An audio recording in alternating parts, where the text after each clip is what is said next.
Today, let us see two powerful prayer expressions. இதை நம்ம தினசரி பேசும்போது யூஸ் பண்ணுறோம். அதை எப்படி நம்ம மாற்றி பேசலாம் அப்படிங்கிறத பார்க்கலாம்.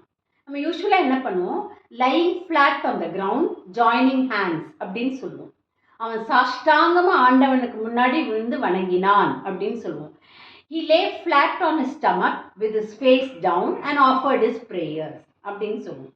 அதுக்கு பதில் he is lying prostrate on the ground அப்படின்னா on the stomach with the face down. The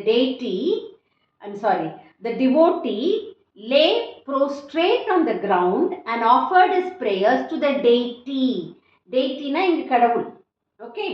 So use the word prostrate. Prostrate na lying flat on his stomach. Okay. அதே மாதிரி joining hands அப்படின்னு யூஸ் பண்ணுவோம். We'll say he is joining his hands and closing his eyes and offering his prayers. அதுக்கு பதில் he joined his hands, closed his eyes and offered his prayers. அப்படி சொல்லுங்க. இது இன்னும் கொஞ்சம் நல்லா இருக்கும் கேட்கறதுக்கு. ஸோ தினசரி இப்படி ட்ரை பண்ணுங்க.